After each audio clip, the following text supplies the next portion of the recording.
హిందూ దేశం విషయం ఏంటంటే సత్యాన్ని గ్రహించక సార్ మళ్ళీ చెప్పండి సార్ లైన్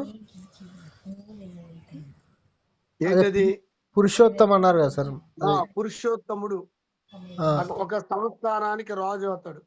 ఓకే సార్. అక్కడ తక్షశిల దాకా వస్తాడు అలెగ్జాండర్. ప్రపంచంని 3 వంతుల్లో జయించుకుంటూ వచ్చి తక్షశిల దగ్గర పురుషోత్తముతో తారసపడతాడు. వాస్తవానికి చరిత్ర ఏం చెప్తుందనంటే పురుషోత్తముని జయించలేకపోతాడు. జయించలేకపోయినప్పుడు కపటోపాయంతో పురుషోత్తముని బంధిస్తాడు. కానీ ఆ భారతదేశ చరిత్ర అక్కడ ఏం చెప్తుందంటే అలెగ్జాండరు అతని యొక్క శక్తి శౌర్యాలకు మెచ్చుకుని అతన్ని ఖైదీగా ఉంచకుండా వదిలేసి దాని మీద పన్ను విధించి మీరు బ్రతికి ఉన్నంత కాలం పన్ను కట్టాలి మాకు అని చెప్పి పన్ను విధించి పురుషోత్తముని చంపకుండా వదిలి వచ్చేస్తాడు. అంతటి మహాశక్తిమంతుడు అలెగ్జాండర్ ద గ్రేట్. ఇంతలాగా ఈ రకంగా అతడు ఉంటాడు. అర్థమవుతుందా? Okay sir.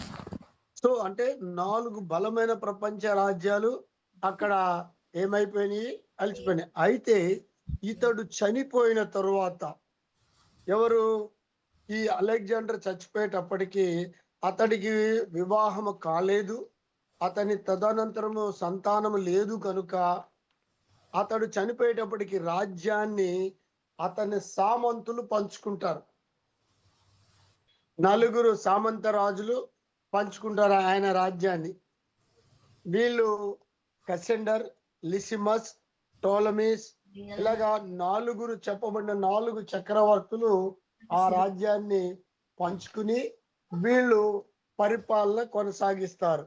అటువంటి వారి ఆ టైంలో దాదాపుగా వీళ్ళు ఏమవుతుంది అంటే ఇందులో ఒకరు క్రీస్తుకు పూర్వం 175 నుంచి 164 వరకు ఆ యూదా రాజ్యాన్ని పరిపాలించిన వారిలో ఒకడు ఎపిఫానెస్. నిన్న మనం నేర్చుకున్నాం కదా, ఎపిఫానెస్ అనే వాడు పరిపాలన చేస్తూ వాడు ఏం చేస్తాడంటే పరిశుద్ధ స్థలములో,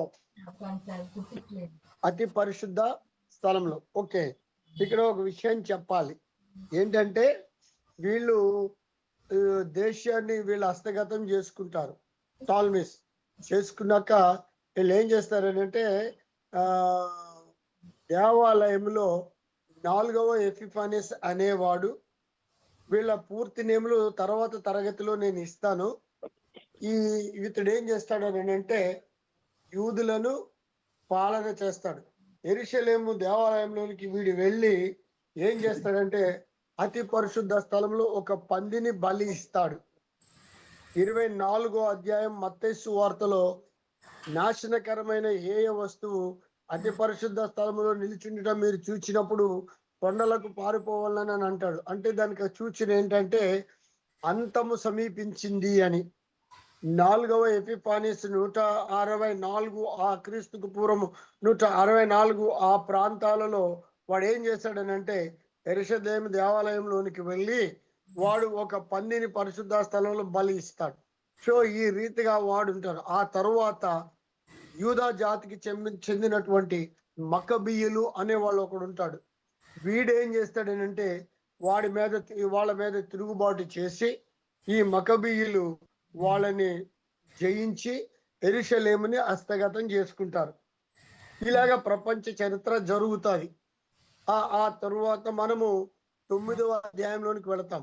9వ అధ్యాయంలోనికి వెళ్ళినప్పుడు 9వ అధ్యాయంలో ఒక ప్రత్యేకమైనటువంటి భాగాన్ని మనం చూస్తాం.